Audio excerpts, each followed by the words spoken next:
stopped last time. And now we have to continue with the 11th shloka. So let's go to the 11th shloka. Ye yatha mam prapadyante tanstathaiva bhajamyaham mama vartmanuvartante manushya partha sarvasha. Bhagwan says, Arjun, howsoever men seek me, even so do I respond to them. For all men follow my path in every way. To understand this, first we will go through the meanings of the words. Yatha means in whichever way. However, with whatever bhav, with whatever intention, with whatever desire, anyway, whichever way, yatha. Ye, people, men, humans, they. Prapadyante, approach. In whichever way they approach, mam, me, aham, I, bhajami, give blessings, I favor, I give blessings, bhajami, tam, to them. Tathaiva, in the same way. So in whichever way they come to me, I bless them the same way, in the same way. Then he says, Manushya, human beings, anuvartante, follow, sarvasha, in every way, mama, my, vartama, path, and then there's a word partha, that means Arjun, son of Pritha. So in other words, Bhagwan is saying, people come to me to pray to me, whatever, with different bhav, with different intentions, with different desires. In whichever way they come to me, I greet them, I bless them, I favor them. But whatever way they come, whichever way they may be coming, they are all coming eventually to me, to Bhagwan. All right. How do we seek Bhagwan? What is our method of seeking Bhagwan? Obviously, through prayer. Everyone has their own prayer. And whichever way they are doing it, it's a prayer. Either they are singing the prayer, or they're saying a hymn, or they're speaking. What they are speaking, it's a prayer. Whichever way, it's a prayer. Why are they seeking Bhagwan? That is different for each person. That everyone prays is the same. How they pray is their choice. And why they pray is also their choice. Ye yatha mam prapadyante. Howsoever they seek me. Prayer is the way to invoke divine power, blessings. But what we do when we get the blessings, what we do with that power that we invoke, that is our individual choice, isn't it? For example, you are in a car.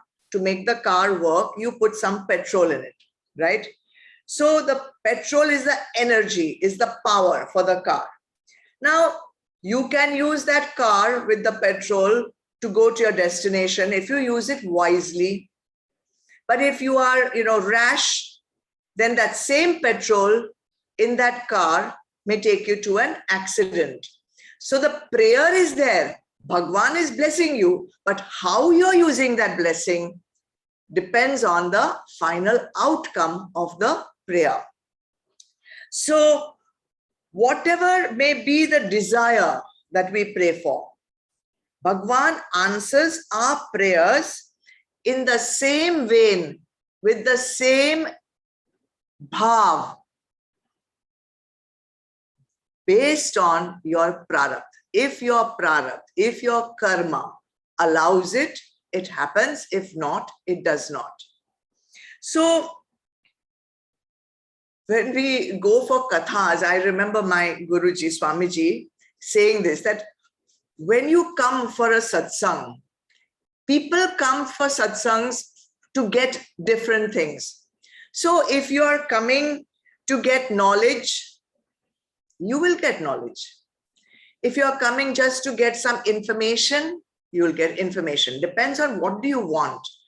If you are coming to have a spiritual experience, you will get it.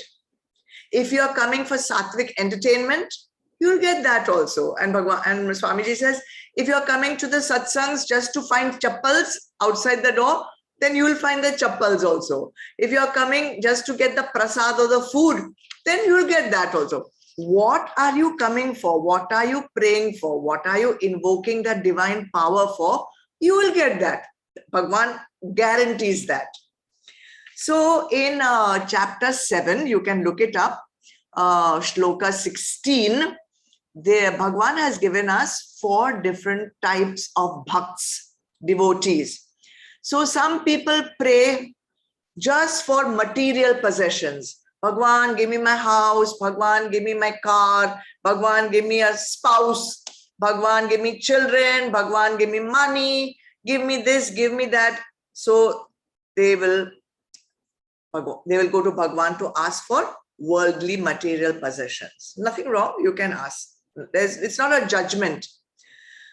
Then there are people who pray because they have so much trouble in their life, there's so much grief and sorrow, so much of disease or pain or some, relationship issues. So they pray to Bhagwan, please make this sorrow go away, make this grief go away, make this situation peaceful or whatever.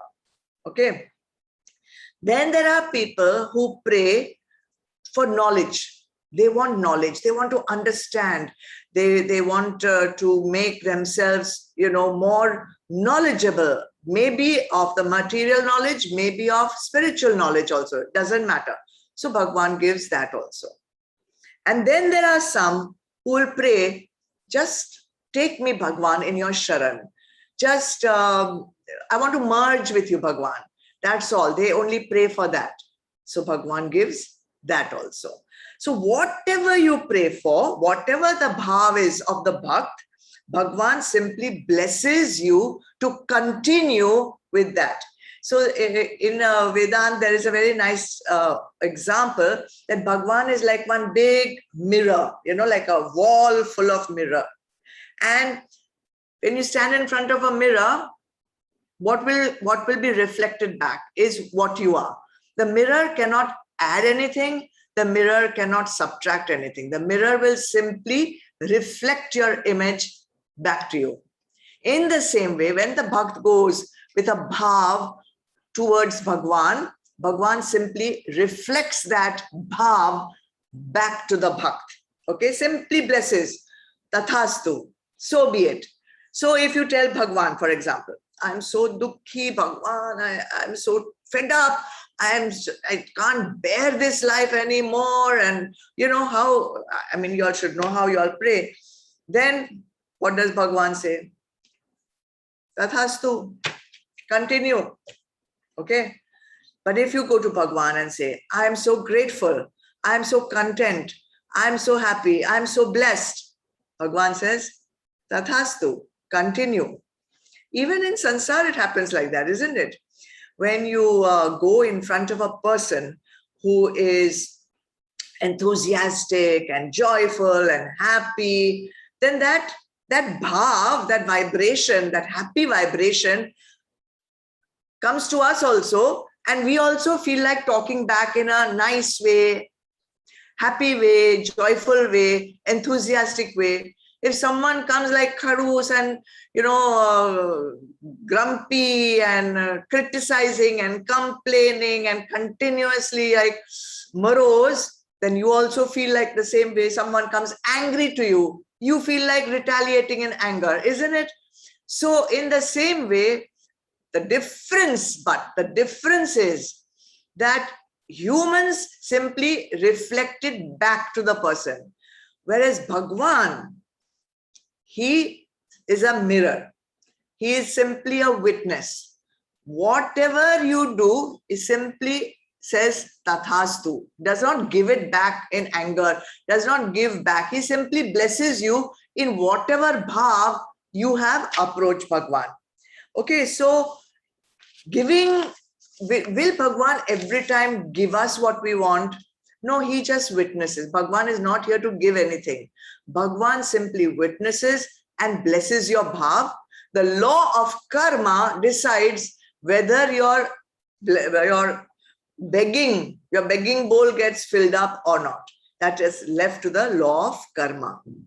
Now you see Ravan, for example. Ravan perceived Bhagwan Ram as an enemy, right? So how did Sri Ram approach Ravan? He approached as an enemy. But Sugriv saw a friend in Sri Ram. So Sri Ram manifested in front of Sugriv as a friend. It's just like how you play with your children. See, when you have small children like Adish, so when he will say, Papa, I want to play with you, horsey, horsey. So you be the horse and I will ride you. So how does the father blesses the child?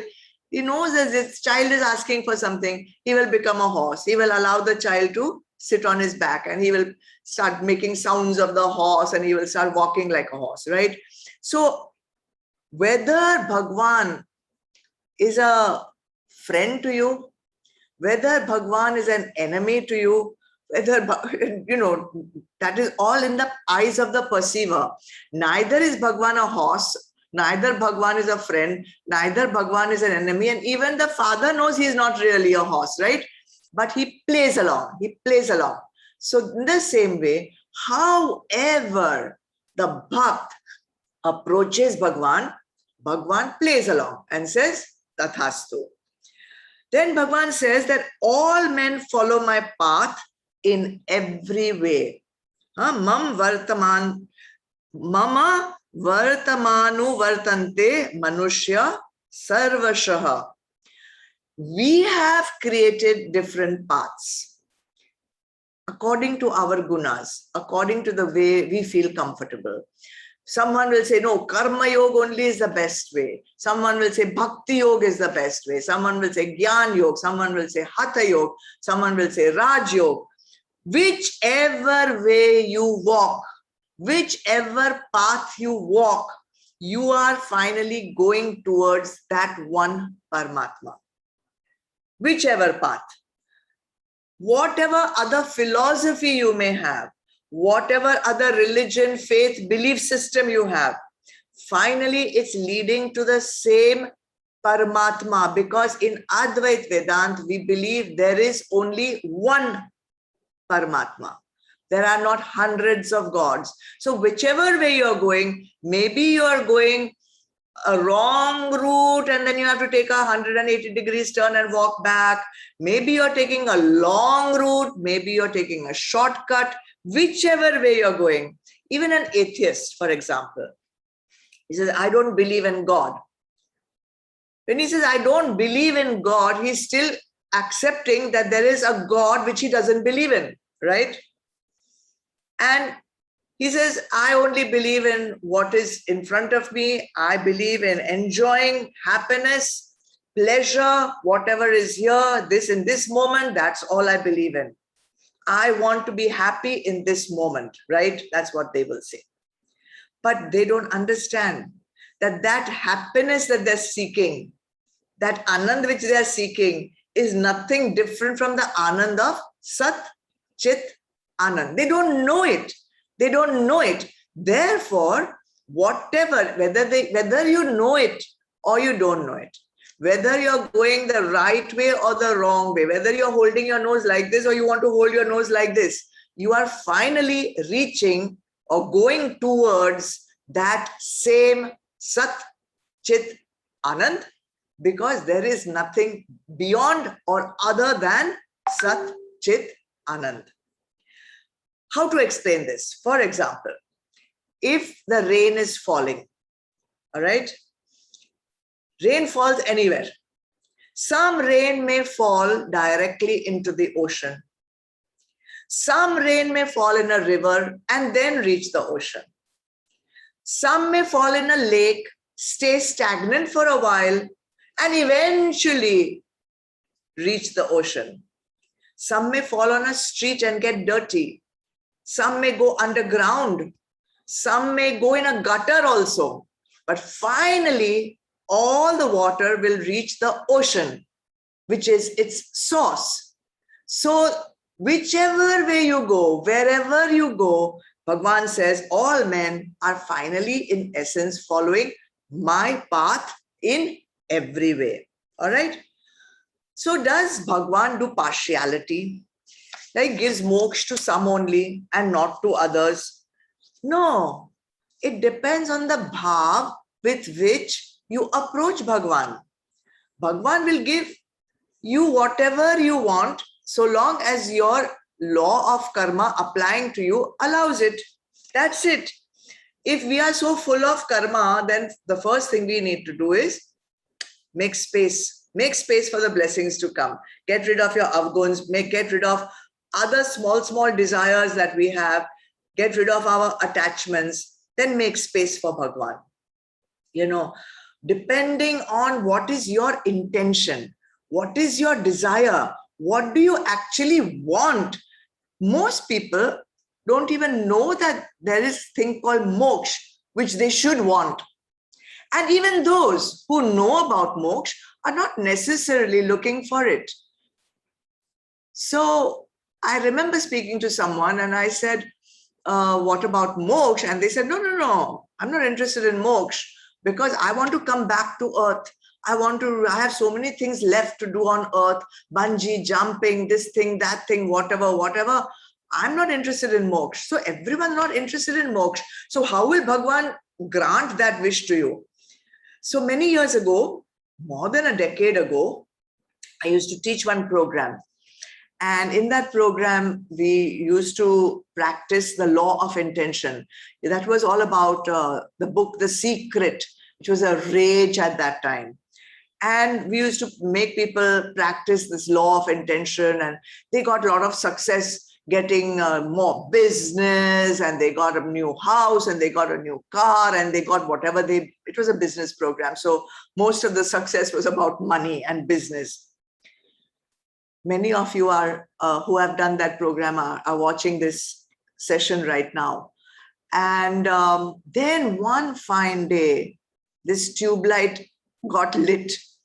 And I said, if people are getting so much success just by intending their business goals, why can we not use the power of our intention for our spiritual goals?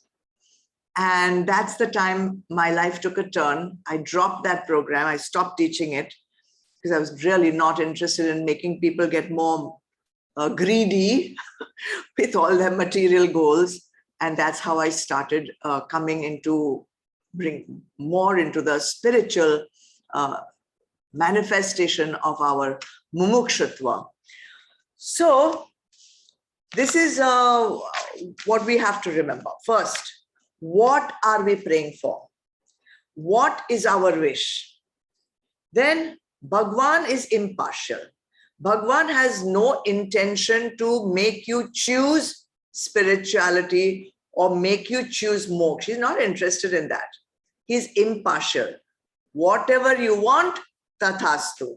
All right? Bhagwan has the power to grace you with moksha. But do you want it is the point. What is the seeker seeking? All right. So let's go further and see why people are not looking for moksha. Why are they praying for other goals rather than praying for moksha? Let's go to the 12th verse.